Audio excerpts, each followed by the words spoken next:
فرعون نے کبھی اللہ سے نہیں کہا کہ تو میرا بندہ ہے اور میں تیرا رب. فرعون لوگوں سے کہتا تھا میں تمہارا رب ہوں، لیکن اللہ سے نہیں. اس نے تو اللہ ہی کو اپنا بندہ اور اللہ کو اپنا بندہ اور اپنے آپ کو اللہ کا رب بنا دیا. تو بتائیے اس نے فرعون سے بھی برے جملے بولے کہ نہیں بولے؟ لیکن اللہ نے فرعون کو دریائے نیل کے اندر غرق کر دیا، ڈبو دیا، اور اس کی لاش کو قیامت تک کے لیے نشان عبرت بنا دیا. اپنے آپ کو خدا کہلانے والا دیکھو آج کس حال میں پڑا ہے. اور لوگوں، اس دنیا میں فرعون نے پوری دنیا پر خدائی کا جادو چلانا چاہا، اپنے آپ کو خدا بنانے کا دعویٰ کرتا رہا. آج اللہ نے اس کی لاش کی اتنی حفاظت کی ہے کہ قیامت کی صبح تک لوگ اس کی لاش کو دیکھ کر عبرت حاصل کریں گے. آج زمین فرعون کی لاش کو ایکسپٹ نہیں کرتی ہے. سمندر میں فرعون کو پھینکو تو سمندر فرعون کی لاش کو نکال کے باہر پھینک دیتا ہے. آج بھی یہ زندہ جاوید کرامت موجود ہے. آج بھی فرعون کی لاش کو زمین میں دفن کرو تو زمین فرعون کی لاش کو نکال کر باہر پھینک دیتی ہے. زمین اس کو ایکسپٹ نہیں کرتی، سمندر اس کو ایکسپٹ نہیں کرتا، دریا اس کو ایکسپٹ نہیں کرتی. آج بھی فرعون کی لاش مصر کے میوزیم میں رکھی ہوئی ہے، جو لوگوں کو عبرت دے رہی ہے. لوگوں، اپنے آپ کو خدا کہلانے والا دیکھو، اپنی آنکھیں نہیں کھول سکتا ہے، اپنے پیر سیدھے نہیں کر سکتا ہے، اپنی کمر نہیں موڑ سکتا ہے. اس کا گوشت ختم ہو چکا ہے، صرف ہڈیوں کا ایک ڈھانچہ رہ گیا ہے. اور لوگوں، اللہ کا مقابلہ کرنے والے کا انجام دیکھو. قیامت کی صبح تک اس کا انجام دیکھتے رہو. اپنے آپ کو تکبر سے بچاؤ. اس دنیا میں ہم سب کا رب ایک ہے، اور اس کا مقابلہ کرنے کی کوشش نہ کرو. اس کے بتائے ہوئے احکامات پر چلتے رہو، ورنہ ہم نے فرعون کو نہیں چھوڑا. تمہاری بساط کیا ہے؟ تمہاری حیثیت کیا ہے؟ ہماری اور آپ کی حیثیت کیا ہے؟ نشان عبرت بنا دیا. ظالموں کا انجام ہمیشہ ایسا ہی ہوا ہے، ہمیشہ ایسا ہی ہوا ہے. اور آج بھی جو ظلم کر رہے ہیں، چاہے وہ مسلمانوں پر ہو رہا ہو یا کسانوں پر ہو رہا ہو یا کسی اور شکل میں، ہمارے اس دیش پر ہی ظلم کیوں نہ ہو رہا ہو. ہماری دیش کی سرکاری چیزیں آج نیلام ہو رہی ہیں، اور آج وہ سرکاری نہ رہی ہیں. آج ان پر بڑے بڑے امیروں کا خود تسلط ہوتا چلا جا رہا ہے. ہمارا ملک، ہمارا دیش بکتا جا رہا ہے. یہ دیش پر بھی ظلم، اور جو ظالم ان تمام مظالم کو ڈھا رہا ہے، ان تمام ظلموں کو ڈھا رہا ہے، اس کا انجام بھی قارون و فرعون سے کم نہیں ہوگا. یہ آنے والی ہسٹری بتائے گی، یہ آنے والا، میری بھائیو، تاریخ بتائے گی، آنے والا کلچر، آنے والی تہذیب دیکھے گی کہ جس طرح حجاج کا نام، ہٹلر کا نام ظالموں میں لکھا جاتا ہے، اور نمرود کا نام اتہاس میں ظالموں میں لکھا گیا ہے، اسی طریقے سے ظلم و ستم کرنے والے بھارت پر اور بھارت واسیوں پر اور دیش کے ناگرکوں پر اور خود اس دیش پر ظلم کرنے والوں کا اتہاس میں کوئی اچھا نام نہیں لکھا جائے گا. ہماری نہیں، ہم اپنی زندگی میں ان کا اتہاس نہ پڑھ سکیں، لیکن ہماری آنے والی نسلیں، ہماری ریڑھ کی ہڈی کے نطفے سے پیدا ہونے والی اولادیں اور ان اولادوں کی اولادیں یاد رکھیں گی اس ظلم و اس ظالم کا نام ہسٹری میں کیسا آئے گا، اس کو کس نام سے یاد کیا جائے گا. یہ آنے والا وقت بتائے گا، کیونکہ تاریخ اپنے آپ کو دہراتی ہے، اتہاس اپنے آپ کو دہراتا ہے. ظالموں کو کئی پناہ نہیں ملی، 2 گج زمین بھی نہ ملی کوئے یار میں. میرے بھائیوں، ایسے لوگوں کے مرنے کے بعد لوگ تھوک کر کہتے ہیں کہ اچھا ہوا آج ایک ظالم سے چھٹکارا ملا. اسی لیے اللہ تعالیٰ نے ہمارے نبی محمد رسول اللہ کو اس دنیا میں بھیجا تو سب سے پہلے ظلم کے خلاف آواز اٹھانے کے لیے بھیجا، اور فرمایا اللہ کے نبی نے انصر اخاک ظالما او مظلوما، اور لوگوں اپنے بھائی کی مدد کرو، چاہے وہ ظالم ہو یا مظلوم، چاہے وہ ظالم ہو کا مظلوم. صحابہ نے کہا اللہ کے رسول مظلوم کی مدد تو کرنا چاہیے لیکن ظالم کی نہیں, ظالم کی مدد کیوں کروں؟ تو اللہ کے نبی فرماتے ہیں ظالم کی مدد یہ ہے اس کو اپنے بھائی پر ظلم کرنے سے روک دو, ظالم کو ظلم نہ کرنے دو اور مظلوم پر ظلم نہ ہونے دو, ظالم کو ظلم سے روک دو, یہ ظالم کی مدد ہے. پھر اللہ تعالیٰ نے خدا ہمارے نبی سے کہا کہ سنو, مظلوم کی بد دعا جب نکلتی ہے تو مظلوم کی آہ جب اس کی زبان سے نکلتی ہے تو سیدھے وہ عرش کے پاس میرے پاس آتی ہے, آسمان کے فرشتے آٹومیٹک دروازہ کھول دیتے ہیں. مظلوم کی آہ کے آگے فرشتے رکاوٹ نہیں بنتے. جیسی یہ آواز جاتی ہے مظلوم کی بد دعا جب نکلتی ہے تو پہلا دروازہ کھلتا ہے, دوسرے دروازے پہ جاتی ہے فرشتہ ہٹ جاتا ہے, تیسرے دروازے پہ جاتی ہے فرشتہ دروازہ کھول دیتا ہے. یہ ڈائریکٹ اللہ کے عرش سے ٹکراتی ہے. اللہ کے نبی فرماتے ہیں کہ اللہ نے فرمایا اتقی دعوت المظلوم فإنها بینی و بینکم حجاب, میرے اور اس کے درمیان کوئی حجاب نہیں ہے. مظلوم کی بد دعا سے بچو, میرے اور اس کے درمیان کوئی پردہ نہیں ہے, وہ ڈائریکٹ میرے پاس آتی ہے اور جس کا کوئی نہیں ہوتا پھر اس کا میں ہوتا ہوں. پھر اس مظلوم کو اس دنیا میں ایسی مدد دیتا ہوں اور ظالم کو لوگوں کے سامنے نشان عبرت بنا دیتا ہوں.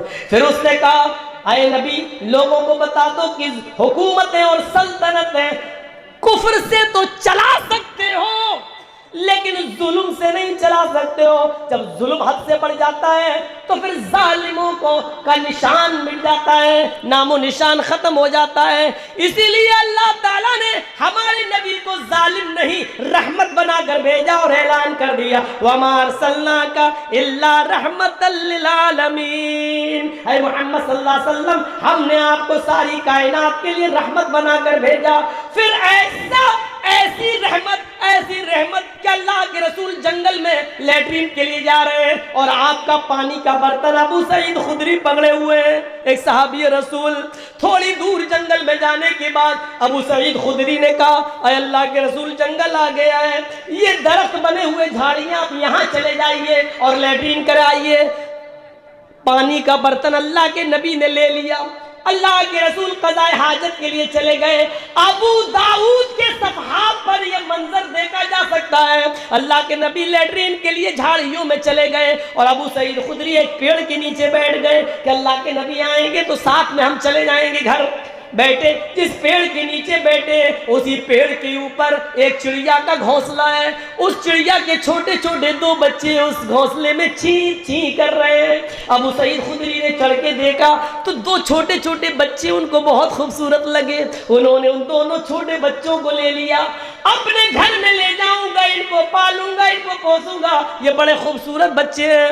تھوڑی دیر کے بعد کیا دیکھتے ہیں کہ چڑیا آئی, اس کے منہ میں دانا تھا, وہ اپنے بچوں کو کے لیے دانا لینے گئی تھی, اپنی چونچ میں دانا لے کر آئی کہ میں اپنے بچے کو دے دوں. لیکن جب گھونسلے میں دیکھتی ہے کہ بچے نہیں ہیں تو دانا اسی گھونسلے میں رہ گیا اور چی چی کرنے لگی, گویا کہ وہ اپنے بچوں کو آواز دے رہی ہو. اس نے کان لگایا تو اس کو چی چی کی آواز نیچے ہی سنائی دی. چڑیا نے دیکھ لیا کہ ایک آدمی ہے اور اس کے ہاتھ میں 2 چھوٹے چھوٹے بچے ہیں. وہ نیچے اترتی ہے, ابو سعید خدری کے سر پر مارتی ہے اور اوپر اڑ جاتی ہے. پھر ابو سعید خدری ان بچوں کو دیکھتے ہیں, پھر وہ چڑیا نیچے آتی ہے اور ابو سعید خدری کے سر پہ پر مار کے بھاگ جاتی ہے. گویا کہ وہ یہ کہہ رہی ہے کہ میرے بچوں کو میرے حوالے کر دو, مجھے میرے بچے چاہیے. اتنے میں اللہ کے رسول لیٹرین سے فارغ ہو کر آ رہے ہیں. آپ نے دیکھا چڑیا ابو سعید خدری کے سر پہ منڈلا رہی ہے اور ابو سعید خدری کے ہاتھ میں 2 بچے ہیں. وہیں سے چیخ کر کہتے ہیں اے ابو سعید تم نے اس چڑیا کا دل دکھا دیا, اے ابو سعید تم نے اس کے بچے لے کر اس کے دل کو ستایا ہے. جس طرح ہمیں اپنے بچوں سے محبت ہوتی ہے, ہمیں اپنے بچوں سے پیار ہوتا ہے, اسی طریقے سے ان پرندوں کو بھی اپنے بچوں سے محبت ہوتی ہے. اے ابو سعید اس چڑیا کے بچے واپس کر دو. ابو سعید خدری نے بچہ چھوڑا, چڑیا فوراً آئی اور اس نے چونچ سے اپنے بچے کو پکڑا اور اڑتی ہوئی گئی اور گھونسلے میں رکھائی، پھر آئی اور دوسرا بچہ لے کر گھونسلے میں رکھ دی، اور ابو سعید خدری اللہ کے نبی کے ساتھ واپس آ گئے۔ ابو سعید خدری کہتے ہیں کہ میں 3 دن یا 4 دن کے بعد اسی جنگل میں گیا اور میں نے سوچا کہ کچھ دانہ لے جاؤں اور اس چڑیا کے گھونسلے میں ڈال دوں۔ جو چڑیا اپنے بچوں کے لیے ادھر ادھر سے دانہ لے کے آتی ہے تو ہم ہی تھوڑا سا دانہ لے جائیں اور اس کے گھونسلے میں رکھائیں۔ 3 یا 4 دن کے بعد جب میں اس جنگل میں پہنچا تو کیا دیکھتا ہوں، اس چڑیا کا گھونسلہ بھی آ نہیں رہا، چڑیا دوسری جگہ اپنا گھونسلہ بنا لی ہے اور اپنے بچوں کو یہاں سے لے گئی ہے، کیونکہ وہ سمجھ گئی کہ یہاں میرے بچے محفوظ نہیں ہیں، آج کسی نے پکڑا کل کوئی اور بھی لے جا سکتا ہے۔ اللہ کے رسول نے دور سے دیکھ کر کہا ابو سعید تم نے چڑیا کا دل دکھایا، یہ رحم تھا، اور جس نبی کے اندر پرندوں کے لیے اتنا رحم ہو، انسانیت کے لیے کتنا رحم ہوگا، انسانیت کے لیے کتنا رحم ہوگا۔ اسی لیے کسی ملک کو چلانے کے لیے، کسی دیش کو چلانے کے لیے رحم اور رحم دل کی بہت سخت ضرورت ہے، اور جس انسان کے دل سے رحم نکل جائے تو یاد رکھنا وہ نظام نہیں چل سکتا ہے۔ اور اگر کسی بھی بادشاہ اور کسی بھی سربراہ اور کسی بھی سپر پاور آدمی کے اندر سے اگر رحم کا جذبہ نکل جائے تو وہ دیش کو بھی بربادی کے دہانے پر لے جائے گا، کیونکہ جب رحم نہیں ہے تو وہ دیش پر بھی ظلم کرے گا اور دیش واسیوں پر بھی ظلم کرے گا۔ اس لیے رحم کا ہونا اور رحم دل کا ہونا ضروری ہے، اور اسی لیے اللہ تعالیٰ نے محمد رسول اللہ کو پوری دنیا کے لیے رحمت بنا کر بھیجا تھا تاکہ پوری دنیا کا نظام اچھی طریقے سے چلتا رہے۔ اس لیے یاد رکھنا جن لوگوں کے دلوں سے رحم نکال لیا گیا تاریخ نے ان کو معاف نہیں کیا، بعد میں آنے والے وقت میں ان کو دہرایا، اور آج دیکھ لو کسی کو ہٹلر کہا جا رہا ہے، کسی کو ظالم کہا جا رہا ہے، کسی کو کچھ کہا جا رہا ہے، کسی کو کچھ۔ تاریخ نے ان کو معاف نہیں کیا اور تاریخ کبھی کسی کو معاف نہیں کرتی، اتہاس کبھی کسی کو معاف نہیں کرتا ہے۔ اور وقت آج تمہارا ہے، کبھی ہمارا بھی ہوگا، کیونکہ وقت ہمیشہ یکساں نہیں ہوتا ہے۔ اسی لیے وقت کا معاملہ اللہ نے کسی ایک کے ہاتھ میں نہیں دیا، یہ بدلتا رہتا ہے، اور اللہ تعالیٰ یہ بتاتا رہتا ہے سنو آج تم نے یہ کیا، کل تمہارے اوپر بھی کوئی ہے، اور ایسا ہم اس لیے کرتے ہیں تاکہ تم یہ سمجھ جاؤ کہ تم لوگوں کے اوپر بھی کوئی اور ہے جو قیامت کے دن حساب و کتاب ہوگا۔ تو میرے بھائیوں یہاں پر ہمیں اور آپ کو سوچنا چاہیے۔ تو یہ آپ نے سمجھ لیا کہ اس کی نیت اچھی تھی، اس لیے اللہ تبارک و تعالیٰ نے کوئی گرفت نہیں کی اور اس کو معاف کر دیا۔ ایک واقعہ اور سناؤں گا۔ یہاں نیت کیا تھی؟ یہاں تو یہ نیت نہیں تھی کہ اللہ تو میرا بندہ، نہیں، نیت کیا تھی؟ واقعی تو میرا رب ہے، لیکن وہ بیچارہ دھوکے سے کہہ گیا، نیت نہیں تھی، نکل گیا۔ لیکن یہاں معاملہ کیا تھا؟ بخاری شریف میں یہ بھی واقعہ، ایک آدمی کو بلایا جائے گا جو قتل ہوا ہوگا، گردن کٹایا ہوگا، میدان جنگ میں لڑا ہوگا۔ اللہ تعالیٰ اس سے کہے گا ہم نے تمہیں زندگی دی تھی، کیا کیا تم نے؟ اے اللہ تو نے ہمیں زندگی دی تھی، ہم نے تیری راہ میں زندگی خرچ کر دی ہے، ہم تیری راہ میں اتنا لڑے کئی کافروں کو مارا، اور اس کے بعد ایک تلوار میری گردن پر بھی چل گئی، میں تیری راہ میں مارا گیا۔ اللہ کہے گا جھوٹ بولتا ہے تو، وہ کہے گا اللہ میں جھوٹ بول رہا ہوں؟ اللہ کہے گا ہاں۔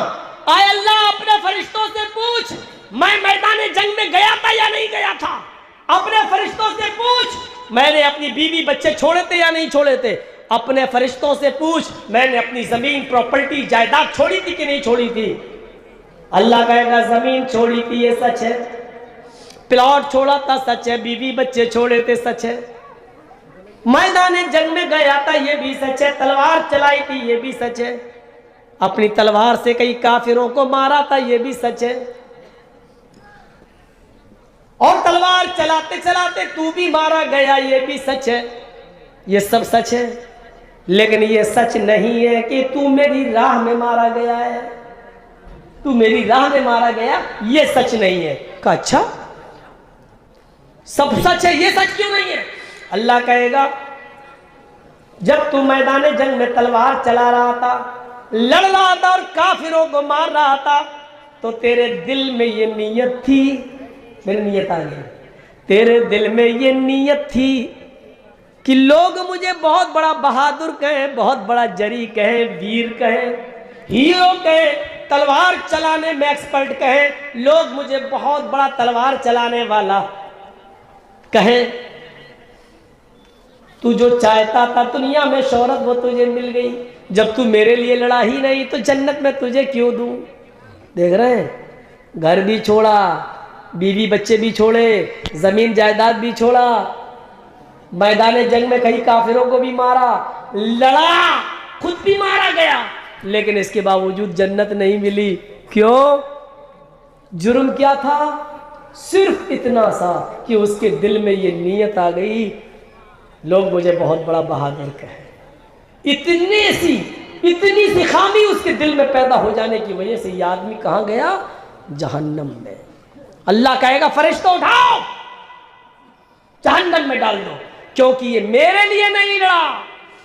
کل جمعہ ہے نا، مسجد بھر جائے گی۔ کیوں؟ لوگ یہ نہ کہیں کتنا بڑا کمینہ ہے، جمعے تک کی نماز نہیں پڑھتا۔ یہ ایک ٹائم کی نماز ایک ہفتے کے بعد ہم پڑھیں گے بھی تو وہ بھی محلے والوں کے لیے، گاؤں والوں کے ڈر سے کہ یہ لوگ یہ نہ کہیں کہ جمعے تک کی نماز نہیں پڑھتا۔ یہ عبادت نہیں ہے۔ اتنی سی نیت پر اس کی شہادت کا سرٹیفکیٹ اس سے چھین لیا گیا، اب وہ شہید نہیں، جہنمی ہے۔ اس کی گردن کٹی، خون نکلا، وہ خون کا قطرہ کہ اللہ کے نبی فرماتے ہیں جب کوئی اللہ کی راہ میں قتل ہوتا ہے، اس کے خون کا پہلا قطرہ زمین پر گرتے ہی اللہ اس کے خون کے، اس کے گناہ کو معاف کر دیتا ہے۔ وہ شہید جو اللہ کی راہ میں مارا جاتا ہے، قیامت کے دن اپنی قبر سے ایسے ہی اٹھے گا، اس کے جسم سے خون بہ رہا ہوگا۔ اللہ کہے گا فرشتوں اس کا میں کیا حساب لوں، اس سے میں کیا سوال کروں؟ یہ تو میرے لیے اپنی پوری زندگی خود خرچ کر کے آیا، جاؤ اس کو بغیر حساب و کتاب کے جنت میں داخل کر دو۔ اتنا بڑا شہید کا مقام، لیکن اللہ کیا کہہ رہا ہے؟ تیرا خون کا قطرہ گرا، گردن کٹی، سب کچھ ہوا، بیوی چھوڑے، بچے چھوڑے، زمین جائیداد چھوڑی، لیکن تو میرے لیے نہیں لڑا۔ تو نے دل میں یہ نیت کر لی کہ لوگ مجھے بہت بڑا بہادر کہیں۔ اٹھاؤ اے فرشتوں، اس کو بہادری کی عزت مل گئی، شاہ بہادری کا انعام دے دیا گیا۔ دنیا میں یہ جو چاہتا تھا اس کو وہ شہرت مل گئی، دنیا میں جو چاہتا تھا وہ میں نے دے دیا، اب آخرت میں اس کا کوئی حصہ نہیں۔ پکڑو، پھینکو، جہنم میں ڈال دو۔ بلکہ بخاری کی حدیث تو یہ بھی کہتی ہے کہ جہنم سلگائی ہی اسی سے جائے گی، تین لوگوں سے، امیر، شہید اور مولوی۔ ہم لوگ بھی پیچھے نہیں ہیں۔ تین لوگ، امیر جس نے صدقہ و خیرات تو کیا ہوگا لیکن لوگ اسے بہت بڑا سخی کہیں، کیا دیتا ہے وہ، دیکھو وہ اس کا ہاتھ کھلا ہے، جو جاتا ہے لوٹ۔ اس کے دل میں یہ تھا اس امیر کو، چل، اور شہید تو ہے ہی، ابھی بتا دیا، لوگ مجھے بہت بڑا بہادر کہیں، چل تو بھی آ۔ اور عالم قرآن، عالم حدیث، لوگ اسے بہت بڑا مولوی کہیں، بہت بڑا مقرر کہیں، اس کے دل میں یہ آئے لوگ مجھے بہت بڑی عزت دیں، بہت بڑا مولوی۔ تو یہ تینوں اللہ جہنم میں آگ انہی سے لگائے گا۔ آپ لوگ چولہا جلاتے ہیں نا، لکڑیاں رکھتے ہیں تو گھاس لیٹ ڈالتے ہیں، مٹی کا تیل ڈالتے ہیں، یا پہلے کچھ کاغذ واغذ لگا دیتے ہیں تاکہ لکڑی آگ پکڑ لے۔ تو یہ تین لوگ جہنم کا ایندھن بنیں گے، شہید، مولوی اور امیر، یہ تینوں لوگ جہنم، اللہ ان میں آگ لگا کے جہنم کو بھڑکائے گا، جہنم کو۔ اتنی سی نیت کی وجہ سے ایک شہید کو شہادت کا سرٹیفکیٹ چھین لیا گیا۔ کام کتنا اچھا کیا اس بیچارے نے، اللہ کی راہ میں قتل ہوا، بیوی بچے سب چھوڑے، زمین جائیداد پراپرٹی گھر مکان سب چھوڑا، کام کتنا اچھا کیا، کئی کافروں کو مارا، کام کتنا اچھا کیا، خود بھی مارا گیا، کام کتنا اچھا کیا، لیکن یہ اچھا کام بیکار ہو گیا۔ کیوں؟ کیونکہ اس کے دل میں یہ نیت آ گئی کہ اللہ تعالیٰ مجھے لوگ بہت بڑا بہادر کہیں، اس اتنی سی نیت نے اس کے سارے کام کو بیکار کر دیا۔ اذا التقى المسلمان بسيفيهما فالقاتل والمقتول في النار، جب دو مسلمان تلوار لے کر، پسٹل لے کر، بندوق لے کر باہر آ جائیں اور دونوں ایک دوسرے کو ماریں، ایک مرے گا ایک مارے گا، ظاہر دیکھا یہی گیا، جب دونوں لوگ لڑے تو ایک مارتا ایک مرتا ہے، زخمی تو ہو سکتا ہے لیکن دونوں مر نہیں سکتے، ایک مارے گا ایک مرے گا۔ اللہ کے نبی فرماتے ہیں مارنے والا بھی جہنمی، مرنے والا بھی جہنمی، جو مارنے والا قاتل وہ بھی جہنمی، جس کو مارا گیا وہ بھی جہنمی۔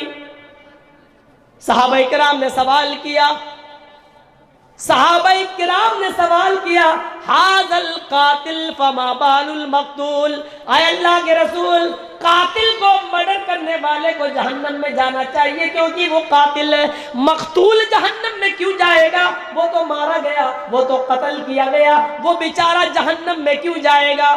سنیے اللہ کے نبی نے یہاں کیا کہا۔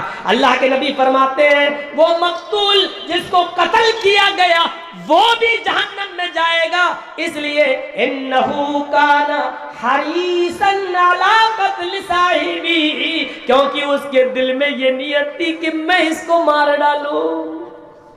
مرنے سے پہلے اس کے دل میں بھی یہ نیت تھی کہ میں اپنی تلوار سے اس کو قتل کروں، میں اپنی بندوق سے اس کو مار ڈالوں۔ مار نہیں پایا لیکن نیت تو تھی، اس نیت کی وجہ سے جو مر گیا ہے وہ بھی جہنم میں جائے گا کیونکہ اس کے دل میں نیت تھی۔ تو نیتیں صاف کر لو عبادت کے لیے، اور نیت صاف ہوگی تو عبادت انشاءاللہ ہماری قبول ہوگی۔ نیتوں پر ڈیپینڈ ہے، 2 گھنٹے میرے ہو